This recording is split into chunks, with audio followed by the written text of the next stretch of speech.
to NOYCE CONVO, brought to you by Voyce Entertainment. Let's dive right in.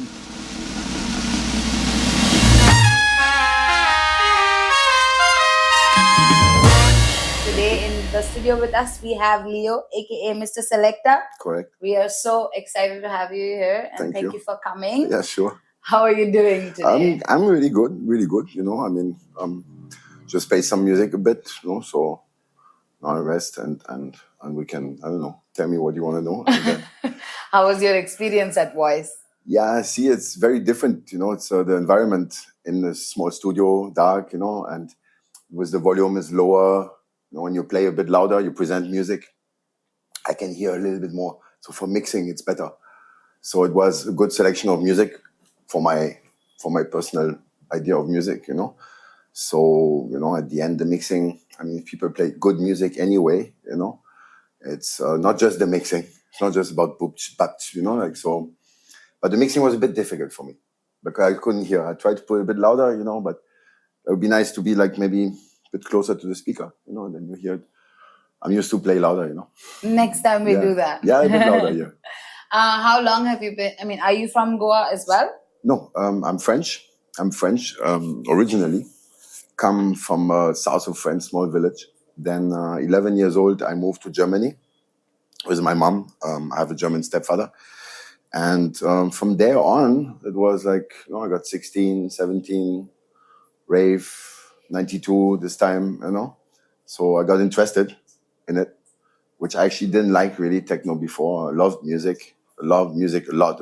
I had lots of vinyls as a kid, small vinyls. It was a little portable vinyl player with batteries and stuff like that, But then, I started to collect vinyls, techno, go to race party. And it was kind of a special moment in the 90s when it came out. People were really happy and smiling. And it was a very developing movement that got different today. It's a bit different, but I'm very glad that I had this time in Germany, collecting vinyls and, saving money, buying this Technics players, vinyl players. There was no digital at the time, and then slowly, I always been with music involved until I went to Goa. Then I started to collect tracks also on DAT machines, digital audio tape. I don't know if you know about it. I do, yeah. So they were playing on that and exchanging music with people. And a bit through everything. It was 97. And then 2005, coming every year here, loving Goa, loving India anyway. I settled here and thought I'd make some breads. I never made breads before, but okay, we tried. We started and got better and better. If the people want to taste some of your breads, where should they go? To Baba Ram, of course, You should know. Yeah, everybody knows. The best. Yeah, not just that, and especially, breads and this and that. You try. I never made breads, but the music has been my part there since that time, always projecting music. And over the years, we invested more into sound and DJs. And now with Cirrus, the second place I built, there's a whole lot more possibilities with people coming and joining. It's not about fame. It's not about the name. There's no advertisement. You just, come, and you come because you want to play, because you like it, because it feels like why we started this from before, because we want to have a good time. From music to bread, how did that happen? As I say, music was always part of my life. And food is also, I grew up in the kitchen somehow. My mom had a restaurant. Somehow food was always there, but bakery, bread, I have no idea. It was just not here. I thought, I'm French. I make a little cafe. I can put some music. People can come and sit and have coffee and some croissants, and playing some good music. So this was always the thing. Even people tell me today, we were coming for the music and the coffee, of course, but the music has been always very exceptional, not like everywhere else, and always a bit louder than usual other places also, And so the bread and the restaurant, I didn't have this idea that it would be such a success one day, I didn't see that. It was just feeling good. From Anjuna. From Arpora. From Arpora to Anjuna, now Morjem. And now Morjem. Morjem is just, I don't want to speak actually about Baba Ram, because there, this music is not so important. It's more like the cafe, our style, our thing, our products, and we are there. But the heart is at Cirrus, and Anjuna also. Every weekend there's 3 DJs. Every weekend, every day there's a DJ playing quite loud. It's not like a cafe. It's like a club. You've been there on the weekend. I have. Sometimes I wonder, like, what I've done, man. It's crazy, like, blasting with sitar in the back, and all, and it's great. And serious, there's a dance floor. There's more possibilities for the music. I just don't get the vibe coming over there. Like, people still want to go to this original, they say, but it will come. So now that Sirius has a skate park. There's a skate park, correct, and Which there's a whole lot your of things. music system in the skate park as well, because I'm a skater. You are? Okay. I love coming there. You bring your little... Actually, I brought the speaker a bit closer to the toilet. I don't know. You hear it sometimes. I do hear it, all but right. only when everybody's jamming. Yeah. Otherwise, I don't get to hear it. Then from that speaker, we can connect another one. It's possible. It's just possible. For us. Do you know what I mean? Yeah. So you've been in Goa since 2005. Yeah, I came in 97. Actually, India, I was 5 years old. It was my first stepfather, actually. I was 5 years old. We've been in Rajasthan and all the north, Benares and all this. Then I came back with my second stepfather, German, in Oroville. I don't know if you know Oroville. So we had lots of friends there, and so they dropped me there with my stepfather's daughter, my half-sister, and then they went to Goa.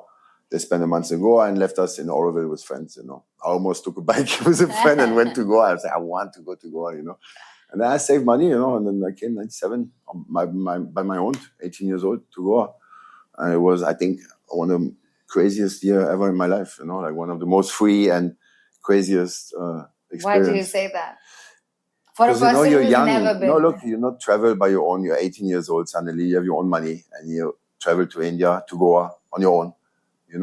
Anybody you meet, you discover anywhere. There was all these crazy parties also at the time. They're not here anymore. That's why I came there. So sometimes like 2-3 days party on the beach. They wouldn't just stop. DJs were playing 10 hours, 15 hours. Today they're all like, come 1.5 hour, this, that, show off, and big sound, all actually very good quality. The space are clean. And now today, not like before, but no one gets somehow a good thing together. I think it's got lost a bit, the spirit of party.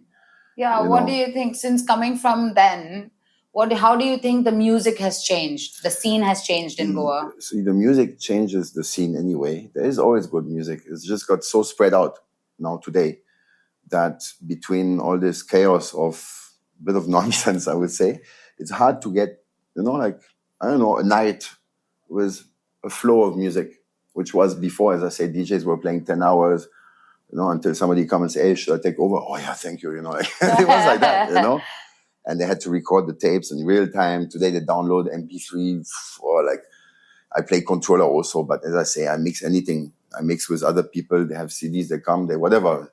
I mix with my controller. But there's no sync button. And just it needs to sound good. The music, the quality of music and the mix is another thing, So from vinyl to controller, what was the challenges that you faced? Well, I passed everything. As I say, vinyls, I had no choice. Then CD players, I've got here also CDJ100, the first models, CDJ100. Pioneer, this is a Rolls Royce, actually, if you touch the jog wheel, that's still working. They're from like 99 or 2000, and they're still working. It's quite impressive. Then I passed DAT machines, mini disc, because I was traveling a lot. And then I discovered this tractor with the laptop. I'm like, wow, this is amazing. That's so easy. That's easy because all my music, I just put it in there and I have access to all my music, world music, fusion music, all my folders. I just load them in, boom, and I'd see the BPM. So I thought, this is amazing, So it's easier for you with your controllers then? Yeah, especially also the mixers. You come somewhere, the mixer doesn't work properly. Making, I come with my equipment. I have my equipment. I don't need nothing. I don't need the CDJs. Whether the Q button doesn't work also, and and then the format, they can't read the format, and some tracks they are loading, they take 1 minute to load one track, and they're super expensive. I don't understand why they're so costly. My laptop, my tractor reads everything in 2 seconds, and it never crashes down, and it always works. I don't know. I have players, Denons also, but same like yours. But they went 2 times for service, in 2 years, and my controller has 5 years hard job, I mean. Not just a job. He's been violated, but it still works 100%, So now that we know about the Goa music scene, what do you think about India's music scene? Do you think it is going down a certain path? Well, I must say, I think India has a whole lot of music scene going on, especially today. It's a lot fusioned.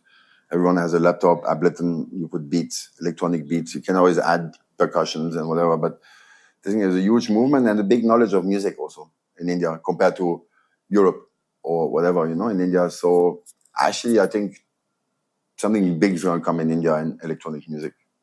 Like the next step, more advanced, where professional tabla players and people, singers, traditional is going to mix up, So do you think the underground scene is still the underground scene? I don't see much, I'm here around in Goa, I don't see much, but I do have a lot of artists coming to Sirius and they just, come nice, I would like to play. And I'm like, please, feel free to show, tell us what you like, tell your story. It's a story. Music is a story, and you can't give your music to someone else. It's everyone needs to have a story to tell. To press play and put the BPM, that's not the problem, It's to have quality music and some story, some soul, not just techno and basic hi-hats and breaks and even a trance. I love trance. But I also got very lost. It's very hard to find really good set where you fly. They can make you cry. And sometimes I cry in the morning, like melodies and stuff. And then they play with your mind. And I think, wow, that is trance, But it's all got a bit lost at the moment, I must say. What do you think we can do to get it back?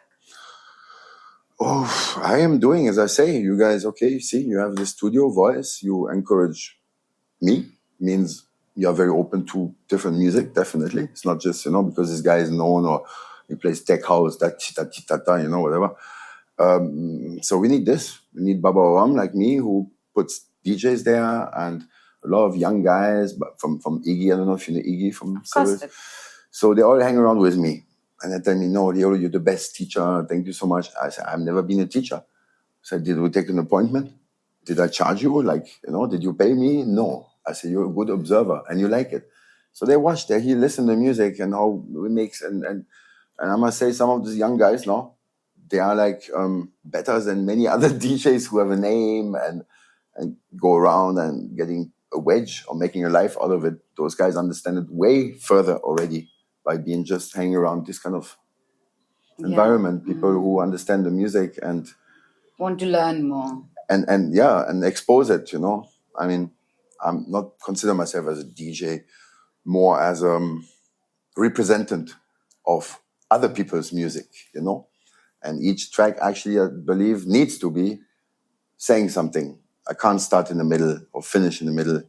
I need to play the track from the beginning till the end. And so when you make music, when you choose your music, it's a selector, so that tells you already. Really try to, and certainly not what you played or this guy all play because everybody like it. This is then gone from the list. I delete it, because it has to be something you don't hear. Okay. Otherwise, what's my job? I do something else. So there is a journey basically when you are selecting needs to be done. Yeah, that's what. Yeah, it is absolutely. So it is. Do you have a process when you make a DJ set? What is going through your head? It's my ears.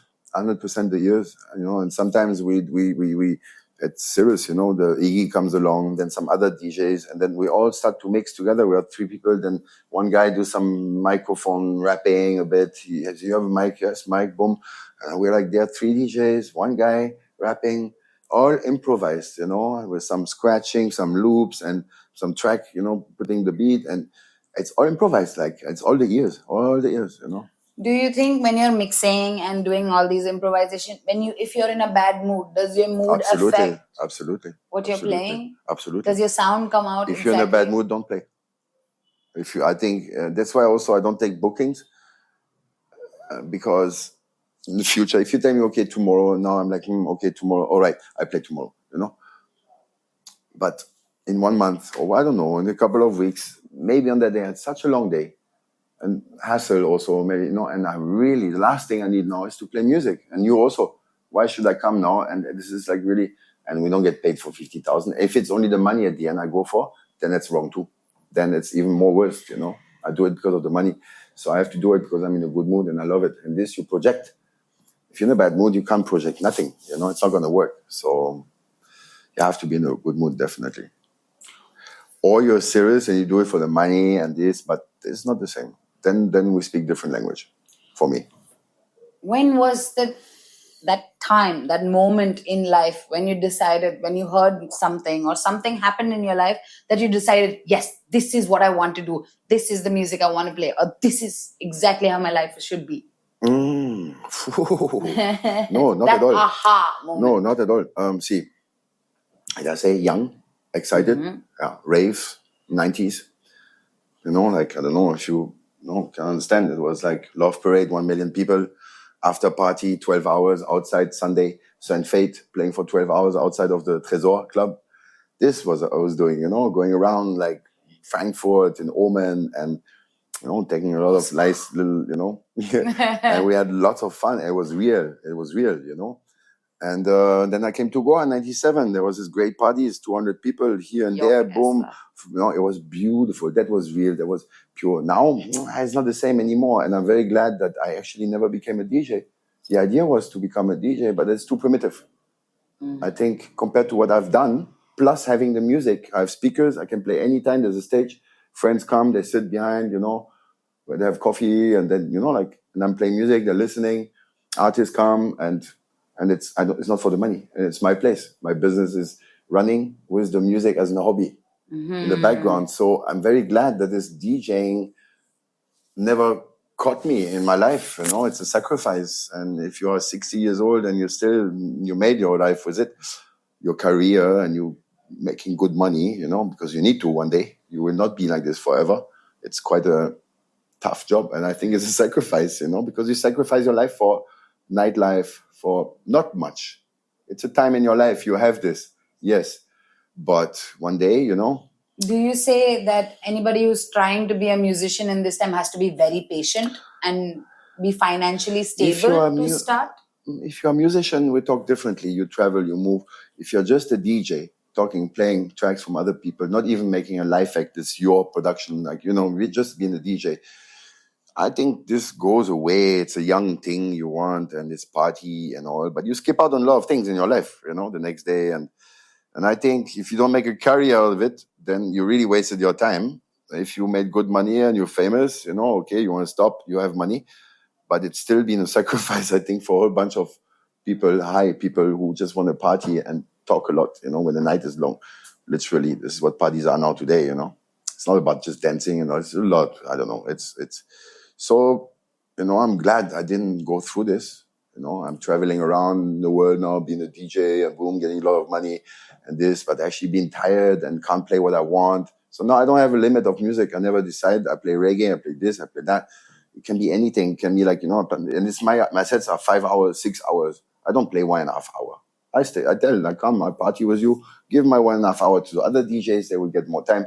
I don't play for 1.5 hours. I don't do that. You know, it's just getting started. Like, it's not. And it has to feel right. You know, you have to feel happy. It has to feel good. The sound has to be okay. Kind of. I'm very actually. I'm a bit of a Nazi in this story, and I have to repeat the same shit again and again. That's why I kind of step back. I play at Sirs, and I don't play nowhere else. You know, I play for you guys. This kind of things is different. You know. Now that this ecstatic dance situation is coming up, it's becoming a big thing in India. Why don't you play for that audience? Have you thought about curating something around that at Cirrus or anywhere? See, I'm in the mood to play. I play. I have my audience. You said that people come for the music. Ecstatic dance is basically people coming for the music and to release their traumas and stuff like that. Have you ever thought about integrating your music with this niche? I mean, that's what I do, I think. Maybe in a different way. You say like dancing your trauma away or something. Not maybe if you have one. I mean, definitely you come, sit behind me when I'm playing music on the Sunday. I take care of you and you will forget your trauma and you will listen to some good music and whatever you need, I will take care of you, you know. So I think that's what I'm doing, you know. And you're not going to be limited in the music, you know, or that's too minimal, or that's too like, what is this commercial? It's not going to happen, you know. You're going to sit there and I shall surprise you again and more and more and one step more, you know. I shall look forward. You know, yeah, please. No, really. Why Mr. Selecta? Because DJ is like this jockey and this and that and all, like, and Jamaica, I like, reggae. I like Bob Marley. I consider he's my brother, literally, somehow, heart-wise, somehow. He taught me a lot. In my life, he taught me a lot before I started to go out there. And so I love reggae. I love any kind of music, and like selectors. They're called selectors. Not just DJs. They're selecting. Yes. So I select music. If you could get back one party from the old times, Yeah. from the 90s or the 80s, what Yeah. would it be? Goa parties. Okay, one Goa party, I will exactly tell you. There was many, but one of them, exceptional, yes. It's a legendary party. It's been the Goa Girl party, 36 hours at Paraíso, when Paraíso was much nicer at the time. And his wife, I forget her name, French. She's French also. Ariane. Her name is Ariane. So his wife got 36 years old at the time, just like beginning in 97, 98, something like that. She was 36. He played straight through 36-hour set alone. Bomb. Like some people went home, like slept a couple of hours, came back. He was still standing there 36 hours. That was one of the most crazy party I've ever been in my life, definitely. Yes. Goa Girl left us, unfortunately. But yeah, no, I don't think someone's going to take over now, what he was doing. They don't have, it's what I'm saying about DJing, no one understands. And I can understand that even if he's excused about the bad mixes on that tapes he was doing at the time, blah, blah, blah, beats, because he couldn't mix, he couldn't pitch, because the tracks were one after one. Killer, You should do it now. So I don't know, as I say, 24-hour, man, I do it. I know a few DJs, they will do it, But again, it's not the money, it's not this, not that. It's because it feels good, and it's, there's no other one to basically come and take over, and everybody wants to continue the party. But I would play 24-hour for sure. Longest I played was, I think, 12 hours. On party, private party, 12 hours through, And the next day you feel it, trust me. In your back, in your legs, you're a bit broken the day after. It's a tough job. It's a sacrifice, as I say. If we give you a mixer and we give you a chair. No chair. You don't sit and play. That's not happening. Also, I don't think so. You need to move and dance. You can't sit. It's terrible. DJ sitting on the chair, no way. Do you think your French, German, and now Indian sounds mix come through in your music when you're selecting? Yeah, I believe so. Because I love techno, and that's the point. Like, techno is the beginning of trance anyway, and Goa and everything, All my vinyls I have from the 90s, I heard them here on that in Goa in the 97, And then from there on, they started to build this Goa trance. It was fast, techno, melodic, hard house labels and all this Sven Fate music. He's my idol. Sven Fate is my father. I say the papa. He's the papa of techno, He still is, It's like James Brown of soul. Is Sven Fate for me is it's a James Brown of techno. And so through him, I think he has the techno influence. Didn't let me go. I kept it.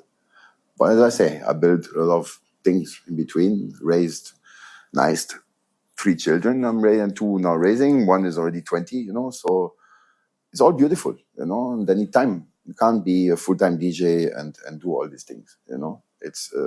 You think music has shaped the life of your children as well? Oh, yes. My daughter is a big singer. My daughter sings. My older daughter sings a lot. And I don't know, when she works for me now in my restaurant, so she takes care of the playlist, and she always surprises me with music, and she tells me, Papa, listen this one. I'm like, oh, this one I know. I say, I got it from you, this one. She's like totally influenced by this, and I got influenced by my parents also. A lot of fella, a lot of music playing in the background, evening with some friends. I had some beers, I was in bed, and it felt comfortable to hear this music and people talking and glass, like chin thing, and having fun. Friends, at the time. So, yeah, I think your childhood is very important, whatever it is, not just the music. It's the food, it's the vibes, the energy. And music is a vibe. It's a frequency. It's a vibration. So, like light and everything else. So, I think, yeah, sure. My kids, very, very influenced by music. Very. What's the one advice you would give somebody who's trying to break it into the music industry? just love music, like love life, because it's part of your life, music, it will affect you in your, as I say, DJing when you're in a bad mood. You get melancholic from songs. There's moments for everything, and if the music really has a soul, it touches you really deep. So be with the music always, and collect music and select music. Don't keep an album where you like only 2 songs. Remove the rest.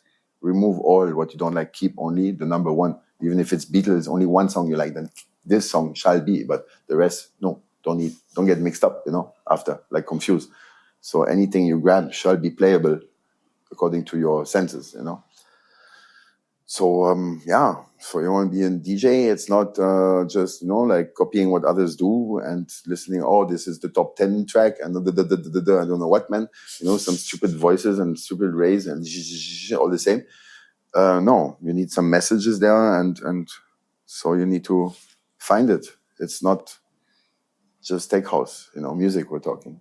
And if you can, mix on top of it, loop, put techno, maybe basic tracks, and add some African. That's what you do, we're DJing, we're just pitching. We don't play violin, we don't read notes, we just press play and make sure it sounds good and it doesn't stop. So try your best, not just with that's it, no. If I want to learn DJing, will you teach me? Collect music, again, I repeat, Yeah, I show you how to press play and put the same BPM is not difficult. I know how to play. But what you love and you want to present, I can't teach you that. It's impossible. You have to teach me something. I'm expecting. I will show you how to press play once you have your music. I put the BPM, I explain you. It's not so difficult also. A bit of adjustment here and there, but it's not difficult. But the difficult part is to show me what you're doing now. It's not just press play. I'm like, oh wow, who are those people? Yeah, but wait, I'm gonna put this on top. I'm like, oh man, what are you doing now?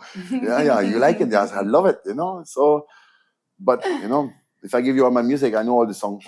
And, and then maybe you mess it up, and I'm like, oh my god, I give her my music, and then she's messing it up on top of it. No. You have to know. You have to work with your tools, with your emotions, and the music, obviously. What is the one takeaway from this session that you would take from Voyce Studio session? Takeaway,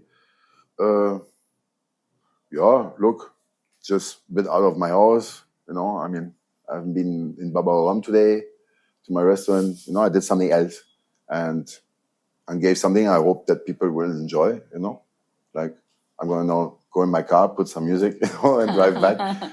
I mean, I'm surrounded with music all day long, and I'm very happy that I could bring this here now, and maybe somebody is interested and listens to it, and listen to the set, and listen to my words, and I don't know what I take from here. I think it's great what you're doing, I support that, as you see, Thank you so much.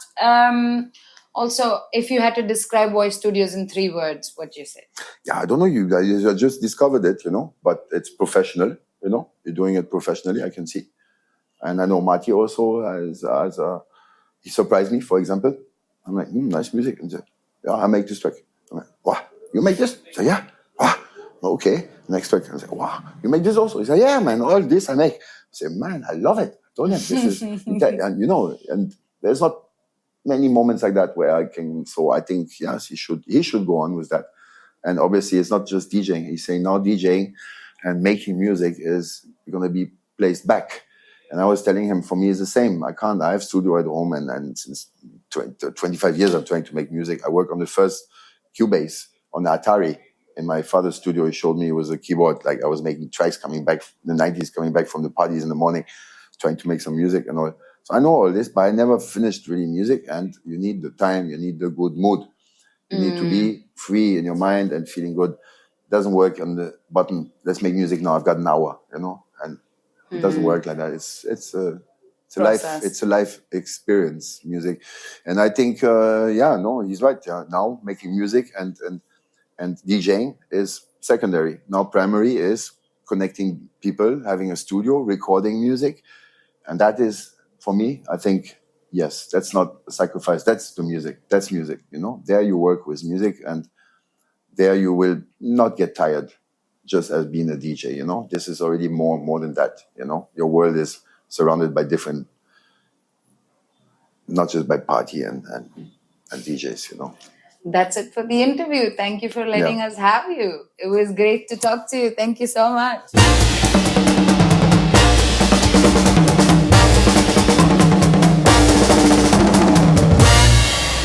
You've been listening to Noise Convo, brought to you by Voice Entertainment. I'm Neha Menon. Big thanks to our guests for sharing their journey and to you for tuning in. Until next time, stay curious, stay creative, and always keep it noise.